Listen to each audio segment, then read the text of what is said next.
Dear students, आज के इस लेक्चर में मैं आपको बताऊंगा what is resolution of force, यानी बलों का वियोजन किसे कहते हैं। पिछले लेक्चरों में मैंने आपको बताया था कि बलों का कंपोजिशन, यानी जब किसी बॉडी पर कई बल लगे हुए हों तो उनका कंबाइंड इफेक्ट यानी परिणामी ज्ञात करना, तो that is called the composition of force. जिसमें कि दो बल अगर टू कॉन्करेंट फोर्सेज हो, क्योंकि आपके में कोप्लेनर कॉन्करेंट फोर्सेज के बारे में ही डिस्कशन होना है। तो टू कोप्लेनर कॉन्करेंट फोर्सेज है तो उनको law of parallelogram of forces से हमने परिणामी निकाला था।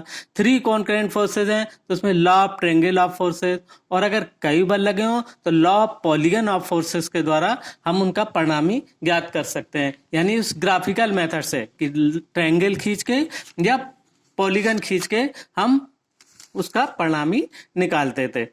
अब हम आपको बताएंगे कि जब कोई बल दिया हुआ है, यानी किसी दिए हुए बल को पिंड पर उसके इफेक्ट को परिवर्तित किए बिना कंपोनेंट्स में डिवाइड करने की क्रिया को रिजोल्यूशन ऑफ फोर्स कहते हैं। यानी जब कोई एक बॉडी पर कोई फोर्स लगाए और उसके किन्हीं दो दिशाओं में यानी दो कंपोनेंट में डिवाइड करें जिनका कि ये दिया हुआ बल परिणामी है, इस क्रिया को कहते हैं हम रिजोल्यूशन ऑफ फोर्स, यानी उसको कंपोनेंट्स में तोड़ना। कि जैसे कई बलों का कंबाइंड इफेक्ट परिणामी, ऐसे एक बल का किन्हीं दो कंपोनेंट में यानी घटकों में डिवाइड, क्योंकि जब हम डिवाइड करना that is called the resolution of force. क्योंकि जब हम किसी बॉडी पर फोर्स लगाते हैं तो उसका डिफरेंट एंगल पर डिफरेंट इफेक्ट होता है। कुछ मतलब मेनली जो इफेक्ट होगा जो उसका लाइन ऑफ एक्शन जहां पर एक्ट करेगा, ठीक है। जैसे कि अभी एक सिंपल एग्जांपल आपको बताते हैं कि जैसे कोई बच्चा है और कभी छोटे खेलते हुए बच्चे जो हैं गाड़ी को खींचते हैं एक रस्सी बांध के, और जब उसको खींचते हैं तो जिस डायरेक्शन में खींचते हैं तो उस डायरेक्शन में तो उसमें लीनियर मोशन होता है, और कभी कभी वो गाड़ी जो है वो अपने आप अपने किसी एंगल पर ऊपर को उड़ जाती है, ये देखा होगा आपने। तो इसका मतलब क्या हुआ कि फोर्स तो एक ही डायरेक्शन में लगा लेकिन उसका इफेक्ट किन्हीं और डायरेक्शन में भी हुआ, एयर एंगल में भी हुआ। तो वो कंपोनेंट यानी उसका प्रभाव, बस ओवरऑल जो प्रभाव उसका पड़ रहा है फोर्स का, वो तो नहीं परिवर्तित हुआ, यानी जो भी उसका इफेक्ट है वो बॉडी पर हो रहा है। तो इस क्रिया को हम कहते हैं रिजोल्यूशन ऑफ फोर्स। ये रिजोल्यूशन ऑफ फोर्स दो तरीके से करते हैं। एक को कहते हैं हम रेक्टेंगुलर रिजोल्यूशन और दूसरा किन्हीं दो डायरेक्शन में रिजोल्यूशन। तो सबसे पहले हम बात करते हैं व्हाट इज रेक्टेंगुलर रिजोल्यूशन, यानी लंब वियोजन। तो लंब वियोजन क्या होता है कि जब दिए हुए बल का किसी एक डायरेक्शन में कंपोनेंट ज्ञात करें और उसके परपेंडिकुलर डायरेक्शन में यानी लंब दिशा में कोई दूसरा कंपोनेंट ज्ञात करें, तो इस क्रिया को कहते हैं रेक्टेंगुलर रिजोल्यूशन। यानी क्योंकि एक कंपोनेंट दूसरे कंपोनेंट पर लंबवत कार्य करता है, यानी परपेंडिकुलर है, ठीक है। तो इस तरीके से अब क्या हुआ कि जैसे मान लो कि ये दिया हुआ बल F है जो कि किसी ओसी वेक्टर द्वारा रिप्रेजेंट किया गया है। अब मान लो हमें इसके एक्स डायरेक्शन में और इसके परपेंडिकुलर वाई डायरेक्शन में दो घटक निकालने हैं। तो मान लो कि ये बल एफ एक्स एक्सिस से थीटा डिग्री पर कार्यरत है। अगर थीटा डिग्री पर कार्यरत है, अब देखो अगर हम यहां से सी से ओ एक्स पर एक लंब डालें, मान लो ओ ए, और सी से ओ वाई पर एक लंब डालें, ये मान लो है बी, तो अब क्या होगा कि ये जो दिया हुआ बल, अब देखो ये क्या बन गया, एक पैरेललोग्राम बन गया है। कैसा पैरेललोग्राम बना है, ये एक रेक्टेंगल है, इसीलिए इसको कहते हैं रेक्टेंगुलर रिजोल्यूशन। तो अब ये पैरेललोग्राम बना, इस पैरेललोग्राम में ओ ए एक कंपोनेंट है और ओ बी दूसरा बल है, यानी इस पैरेललोग्राम की दो एडजेसेंट साइड द्वारा रिप्रेजेंट है, तो इसका परिणामी इसी बिंदु से होकर जाने वाले डायगोनल ओसी से रिप्रेजेंट होगा। तो जो ओसी है वो दिया हुआ बल है और वो दिया हुआ बल इन दो कंपोनेंट का परिणामी है, ठीक है। तो अब हमें इस दिए हुए बल के ये दो कंपोनेंट ज्ञात करना है। पहले हमने ज्ञात किया था दो दिए हुए बल होते थे उनका परिणामी, अब उल्टा है, जस्ट ये दिया हुआ बल है और इसके हमें दो कंपोनेंट ज्ञात करना है, ओ ए एंड ओ बी। तो अब देखो इसको कैसे ज्ञात करेंगे कि हम क्या करते हैं कि अब हम इसमें देखेंगे राइट एंगल ट्रायंगल सी ओ ए से, राइट एंगल ट्रायंगल सी ओ ए से। अब देखो इन पैरेललोग्राम में क्या होगा कि AC इक्वल टू OB, ठीक है, AC इक्वल टू OB क्योंकि ये पैरेललोग्राम है, और OA इक्वल टू BC, ठीक, इन पैरेललोग्राम OACB में ये तो होगा। तो अब हम राइट एंगल ट्रायंगल OCOA से क्या कह सकते हैं कि OA अपॉन OC क्या हुआ, ये बेस है और ये डायगोनल है, यानी लंब आधार बटे कर्ण, हिंदी में कहते हैं आधार बटे कर्ण, यानी बेस अपॉन डायगोनल। तो ये क्या होगा, ये इस अगर एंगल ट्रायंगल में देखा जाए तो इसको हम क्या लिख सकते हैं, कॉस थीटा, यानी OA upon OC equal to cos theta. तो OA इक्वल टू क्या होगा, OC कॉस थीटा, जहां पर OC क्या है, दिया हुआ बल F है जो कि OC वेक्टर से रिप्रेजेंट है। तो इसलिए क्या होगा कि कंपोनेंट, इसका जो कंपोनेंट निकालेंगे, कंपोनेंट इन x डायरेक्शन, यानी x डायरेक्शन में कंपोनेंट क्या होगा, OA equal to F cos theta,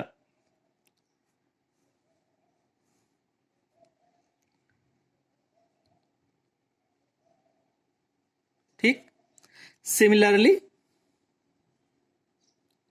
इसी तरीके से हम क्या करें कि AC upon OC how much, देखें लंब बटे कर्ण, this is equal to sine theta.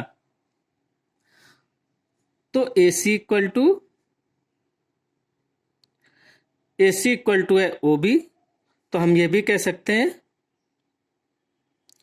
कि OB equal to OC sine theta, ठीक। तो कंपोनेंट इन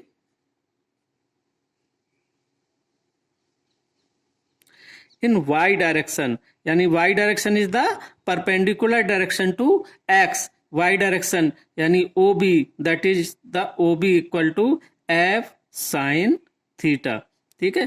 तो अगर हम दिए हुए बल है और उसको हम रेक्टेंगुलर रिजोल्यूशन करें, यानी एक x डायरेक्शन में कंपोनेंट ज्ञात करें और उसके परपेंडिकुलर डायरेक्शन में कंपोनेंट ज्ञात करें, तो देखो फोर्स जिस डायरेक्शन से एंगल बनाता है, जिस डायरेक्शन से एंगल बनाएगा उस डायरेक्शन के साथ कंपोनेंट में cos थीटा जुड़ा होगा फोर्स के साथ, यानी F cos थीटा होगा जिस डायरेक्शन से बनाएगा, और परपेंडिकुलर डायरेक्शन में F sin थीटा होगा। जैसे इसको हम ऐसे भी आगे भी जरूरत पड़ेगी, जैसे मान लो ऐसे फोर्स लगा है और ये मान लो हमने ऐसे फोर्स लगाया इसमें F, और इसमें एक ये, अब देखो परपेंडिकुलर y x डायरेक्शन है, अब ये मत, अब मान लो यहां से थीटा बना रहा, सपोज ये फोर्स है और यहां से थीटा बना रहा है y से, तो अब ये नहीं कि हमने अभी बताया था कि ऊर्ध्वाधर इसके परपेंडिकुलर साइन थीटा होगा, नहीं, जिससे एंगल बना रहा है तो ये घटक होगा F cos थीटा और ये वाला कंपोनेंट होगा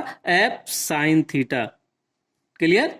और एक चीज और है कि अगर फोर्स बिंदु से दूर की ओर लगा है तो कंपोनेंट भी बिंदु से दूर की ओर होंगे, और अगर फोर्स बिंदु की ओर लगा हुआ है तो इसके जो कंपोनेंट होंगे वो भी बिंदु की ओर ही होंगे। मान लो ये थीटा है तो ये इसका अगर रिजोल्यूशन करेंगे तो इस तरीके से होगा F cos थीटा और F sin थीटा, और डायरेक्शन क्या होगा, बिंदु की ओर। मान लो कि एक क्षैतिज से इस वाले प्लेन पे लग रहा है कोई फोर्स, है ना, मान लो ऐसे लगा होगा, क्योंकि अभी आगे जब भी हम एनालिसिस करेंगे, न्यूमेरिकल प्रॉब्लम भी सॉल्व करेंगे तो उनमें इस तरीके के केसेस आएंगे, तो आपको ये चीज ध्यान रखनी है।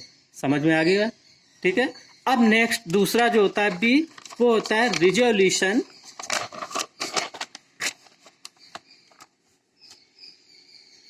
यानी दूसरा जो होता है वो होता है रिजोल्यूशन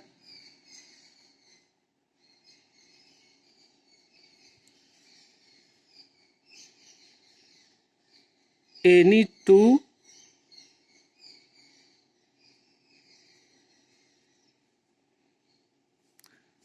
गिवन डायरेक्शन, कोई भी दो डायरेक्शन हो, नॉट परपेंडिकुलर, यानी कोई एक अल्फा एंगल पर और दूसरा बीटा एंगल पर हमें रिजोल्यूशन करना है कि मान लो ये दिया हुआ फोर्स है, ये दिया हुआ फोर्स F है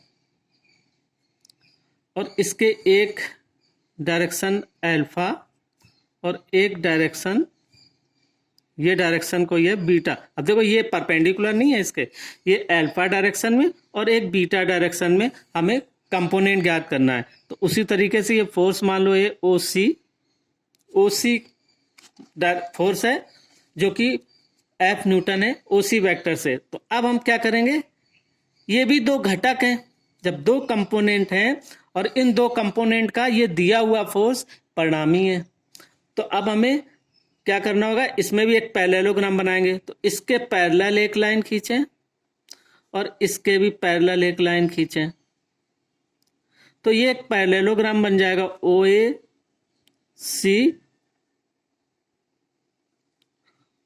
सी बी, ये एक पैरेललोग्राम होगा।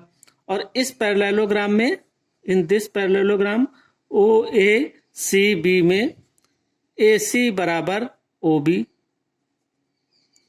ये इस, ठीक है। ये मान लो कि दिया हुआ let force equal to F और इसके दो घटक, एक अल्फा डायरेक्शन में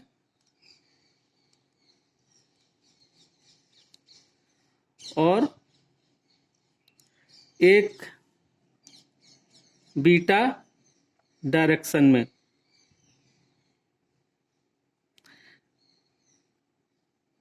क्रमशः ओ ए एंड ओ बी हैं। मान लो कि ये दिया हुआ फोर्स F है, इसके एक डायरेक्शन में अल्फा डायरेक्शन में मान लो ओ ए कंपोनेंट है और बीटा डायरेक्शन में मान लो है ओ बी कंपोनेंट। तो अब हमें इन कंपोनेंट को ज्ञात करना है। तो देखो अब भाई, अब ये एक त्रिभुज है, ये any triangle O A C, not a right angle triangle. Right angle triangle में तो आसान होता है, लेकिन जब कोई भी एनी ट्रायंगल हो तो हम उसमें देखते हैं साइन फार्मूला की ओर जाते हैं। व्हाट इज साइन फार्मूला, यानी उसकी भुजाओं और उनके कोणों से। तो जैसे हम एनी ट्रायंगल ओ ए सी में बाय साइन फार्मूला क्या कह सकते हैं कि ओ ए और इसके सामने का कोण upon sine C equal to A C upon sine O बराबर ओ सी अपॉन साइन ए। ठीक, अब देखो ये एंगल है अल्फा और ये एंगल है बीटा, तो ये इसके पैरेलल है, तो अगर ये बीटा है तो ये एंगल भी बीटा हो जाएगा। तो अब जो शेष बचा एंगल है ये वाला एंगल ए, ये कितना होगा कि देखो किसी भी त्रिभुज के, ट्रायंगल के तीनों कोण 180 डिग्री होते हैं, तीनों कोण 180 डिग्री होते हैं। तो जो ये वाला एंगल होगा ये कितना हो जाएगा 180 minus alpha plus beta. Okay, और यहां पर देखो ए सी बराबर है ओ बी, तो हम इसको ये भी कह सकते हैं और ओ ए अपॉन साइन, अब साइन सी कितना हुआ है साइन बीटा बराबर O B upon sine O कितना है sine alpha equal to O C upon sine A कितना निकल के आया 180 माइनस अल्फा प्लस बीटा। ठीक, तो अब हम इससे कंपोनेंट निकालेंगे, यानी O A upon sine beta equal to O B upon sine alpha equal to O C दिया हुआ force F upon sine alpha plus beta. तो क्या हो जाएगा कि तो then component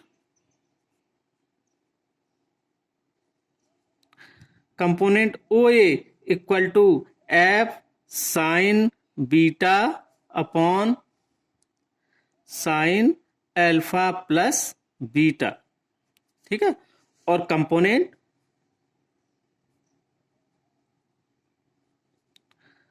O B equal to how much F sine alpha upon sine alpha plus beta. अब देखो इसको कैसे ध्यान रखते हैं कि यदि अल्फा डायरेक्शन में, इस डायरेक्शन में निकालते हैं कंपोनेंट, तो ऊपर की ओर बल के साथ दूसरा वाला डायरेक्शन आएगा, यानी एफ साइन बीटा। और अगर इस डायरेक्शन बीटा डायरेक्शन में निकालते हैं तो एफ के साथ जो पहला डायरेक्शन अल्फा है वो आएगा इसके साथ। तो इस तरीके से हम ये कंपोनेंट इस ऐसे याद रखेंगे कि मान लो कोई दिया हुआ, अब ये भी आगे अभी न्यूमेरिकल प्रॉब्लम में आपको सॉल्व करने की जरूरत पड़ेगी। कभी किसी एंगल पे दिया होगा फोर्स, तो कभी क्या इस ये कंपोनेंट कितना होगा, या वैसे भी जब रिजल्टेंट निकालेंगे तो हम इस तरीके से कंपोनेंट ज्ञात कर सकते हैं। तो इसका आगे इन्हीं कैलकुलेशंस में उपयोग भी होगा। ठीक है, तो this is called the resolution in any two given direction.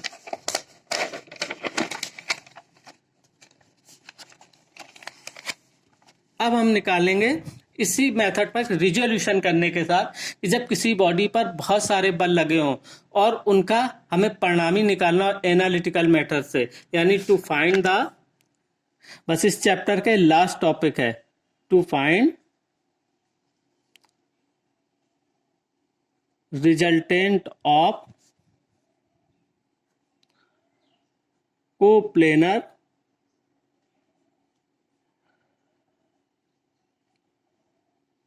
कॉनकरेंट forces, यानी समतली संगामी बलों का परिणामी ज्ञात करने की विधि। यानी कौन सी विधि? एनालिटिकल मेथड, इसको कहते हैं एनालिटिकल मेथड, यानी by resolution and component method, जिसमें सभी बलों का किसी एक डायरेक्शन में कंपोनेंट निकालें और सभी बलों का किसी दूसरे डायरेक्शन में कंपोनेंट निकालें और उनको दो बलों में कन्वर्ट करके और फिर law of parallelogram of forces के अनुसार उसका हम परिणामी निकालते हैं। तो देखो कैसे इसको करते हैं कि सपोज मान लो कि किसी बॉडी पर,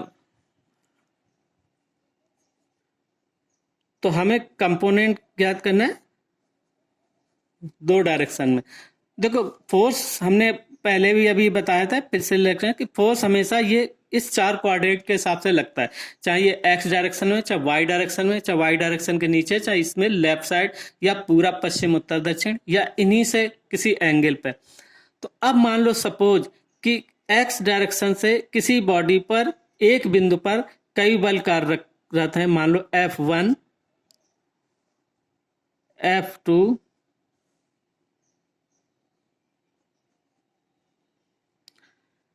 F3, F4, F5, F6 and so on सो। माना इसको हम किस तरीके से इसको एक्सप्लेन भी कैसे करेंगे थ्योरेटिकली, कि माना किसी बॉडी के किसी बिंदु पर F1, F2, F3, F4 and so on सो बल कार्यरत हैं, और इनके अब सभी बलों का किसी एक डायरेक्शन से हमें एंगल पता होना चाहिए, और सभी बलों का ये भी हम मान लेते हैं, माना अभी सब, और ये भी मान रहे हैं कि सभी बल सब टेंसाइली कार्य कर रहे हैं। माना सभी बलों का एक्स डायरेक्शन से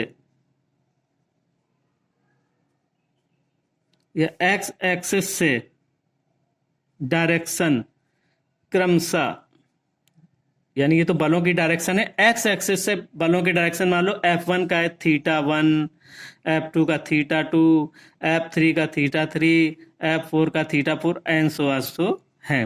तो अब देखो अभी हमने रेक्टेंगुलर रिजोल्यूशन में क्या बताया था कि अगर F1 का x से डायरेक्शन θ1 है तो इसका x डायरेक्शन में जो घटक होगा वो क्या होगा? F1 cos θ1। इसी तरीके से F2 का F2 cos θ2, F3 का F3 cos θ3 and so on so होगा ना। तो अगर ये डायरेक्शन क्रमशः है तो सभी बलों के बलों के एक्स एक्सिस पर एक्स डायरेक्शन में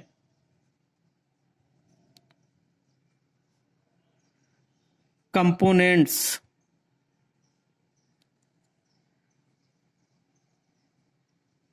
क्रमशः F1 cos theta 1, F2 cos theta 2, F3 cos theta 3 and so होंगे जितने बल होंगे, और सबके एक्स डायरेक्शन से एंगल हो कि इसका मान लो है थीटा 1, इसका मान लो है थीटा 2, इसका मान लो है थीटा 3, इसका थीटा 4, इसका थीटा 5 एंड सो ऐसे। तो ऐसे कंपोनेंट ये होंगे। इसी प्रकार सभी बलों के वाई डायरेक्शन में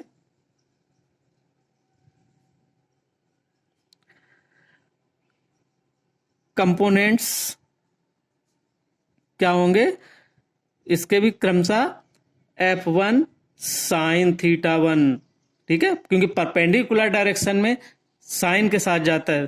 F1 sine theta 1, F2 sine theta 2, F3 sine theta 3 and so होंगे, ठीक है। अब देखो बलों का नेचर भी होगा, कोई बल टेंसाइल होगा, कोई कंप्रेसिव होगा। तो टेंसाइल फोर्स को हम पॉजिटिव लेंगे और कंप्रेसिव फोर्स को नेगेटिव लेंगे, तो उसी प्रकार से उसके कंपोनेंट पॉजिटिव नेगेटिव होंगे। अगर F1 मान लो पॉजिटिव है तो F1 cos थीटा पॉजिटिव होगा। अगर मान लो F2 कंप्रेसिव है, नेगेटिव है, तो F2 cos थीटा भी नेगेटिव होगा। तो अब हम सभी बलों का क्या निकालेंगे, एल्जेब्रिक सम, यानी एक्स और वाई डायरेक्शन में, यानी ये सिग्मा एक्स और सिग्मा वाई, यानी ये दो बल कन्वर्ट हो जाएंगे, ठीक है। तो अब सभी बलों का एक्स डायरेक्शन में, सभी बलों के एक्स डायरेक्शन में कंपोनेंट्स का बीजगणितीय योग, अब हम बीजगणितीय योग लेंगे, यानी algebraic sum of all the components of forces in x direction, यानी sigma x equal to F1 cos theta 1 plus F2 cos theta 2 plus so जितने भी फोर्स हैं। अब इसमें से जो फोर्स कंप्रेसिव होगा उसका कंपोनेंट नेगेटिव या नेगेटिव रख देंगे जब सॉल्यूशन करेंगे। इसी प्रकार सभी बलों के y डायरेक्शन में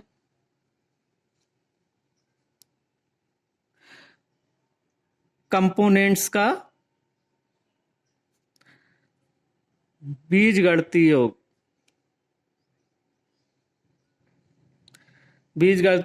यानी sigma y equal to F1 sine theta 1 plus F2 sine theta 2 plus so होंगे। अब हमारे पास दो बल बचेंगे, sigma X and sigma Y, जो कि आपस में परपेंडिकुलर हैं। तो इनका परिणामी इसी बिंदु से होकर जाने वाले, तो मान लो सिग्मा वाई की वैल्यू इतनी है, सिग्मा एक्स की वैल्यू इतनी है, तो इनका परिणामी इसी बिंदु से होकर जाने वाले विकर्ण से निरूपित होगा। और ये कैसे होगा कि अब ये सिग्मा एक्स और सिग्मा वाई आपस में परपेंडिकुलर हैं। तो हमने परिणामी का सूत्र क्या लिखा था कि R equal to P square plus Q square plus 2pq cos alpha. जब हमने आपको बताया था ना समांतर चतुर्भुज का नियम, तो परिणामी R इक्वल टू क्या होता है, sigma under root P square plus Q square plus 2pq cos alpha. अब देखो यहां पर क्या है कि P इक्वल टू है सिग्मा एक्स और Q इक्वल टू है सिग्मा वाई और एल्फा इक्वल टू 90 डिग्री। तो परिणामी क्या निकलेगा, R equal to under root sigma X square plus sigma Y square plus 2 sigma X sigma Y cos 90 का मान 0 होता है, तो वो 0 हो जाएगा, तो परिणामी 0 हो जाएगा। अब मान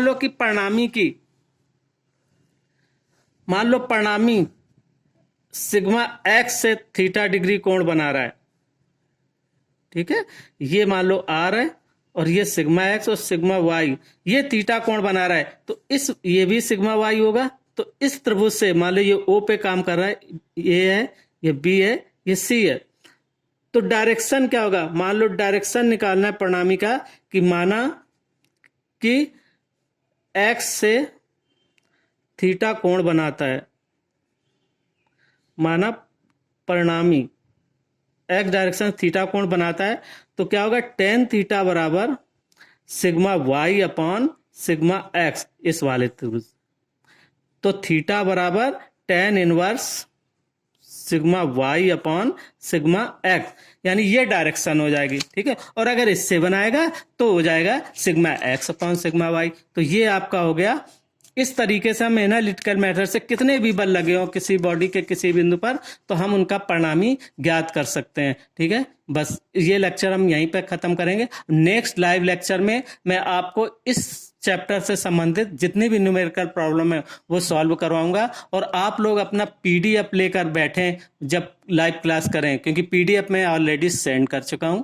okay, bye bye, thank you.